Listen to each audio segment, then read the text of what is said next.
action. Hi, so today we're planting some tulip bulbs. Most important thing, plant pointy end up, that's where the leaf comes out. The other thing is try to plant them 3 times their depth down. The compost I'm using is just a peat-free multi-purpose compost that is a little bit woody, a little bit fibrous. Okay, and I've made this damp all the way through, so I don't have to worry about watering it. I'm just going to pour that in now. Now the difference between planting tulips in pots and planting tulips in a border is that you're normally building up, not digging down. In a border, normally what you're doing is actually digging 6 inches deep, so really the length of this trowel, and then you're popping your bulb in. Or you could use a bulb planter, which is just a round device you pop in, it takes a core of soil out, and then you put your bulb in, and then you knock that core of soil back on top, and maybe just firm it down with your foot gently. So we're planting in a pot anyway, so we're going to build up our soil level to that mark I made where it's about 6 inches deep. And I firmed down with my hand just gently. I don't want to compact it, and you can also do that. So now all I'm going to do is pop them on top of the compost. If you had a dry compost, you could gently twist them a bit like a screw bulb. And as you can see, I'm planting a lot closer than the normal depth would be. So for instance, a normal one would be, if I was looking to plant next to this bulb, I'd be going right, a bulb there.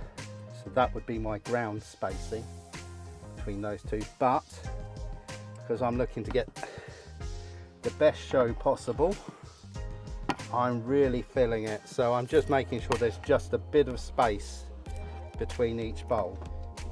So I've placed all my bulbs firmly into the level there. Now all I'm going to do is fill the compost level up to this little cross here. I'm just doing this gently, especially at first, just to make sure I don't tip over the bulbs. On top of these bulbs, I'm just going to plant some winter pansies. And I'm not worried at all about the tulips underneath. They will force their way through these pansies fine.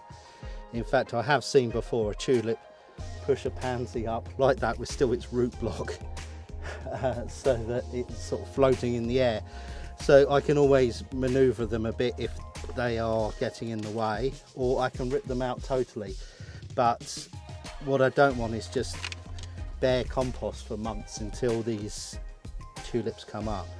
All I need to do now is just fill in the gaps in between these with compost, and the height will be just below the lip of this pot, so it's perfect. So that's it done, and good timing too, because it's starting to get dark and also the rain's coming down. So I'm just going to label these so that I can remember in the spring what they are, because there may be a good chance in May that I can't remember what mix of tulips I've planted and what mix of pansies I've got here. So I've put on this label here, someone gave me these labels ages ago, so I'll just keep reusing them. And I put tulip Darwin Mixed, so it's Darwin Mixed is the type of tulip, and the pansy is Lavender Shades. So different shades of purple there, Lavender Shades. I'm not going to spoil it by sticking a big label, plastic label in the middle there and look a bit nasty. All I'm going to do is subtly put it somewhere like that, just so that if I can't remember what they are and someone asks me, I can go checking around the rim and fish out the label and go, oh yes, of course, that was the Darwin Mix and the Lavender Shades. So there we go. Cut.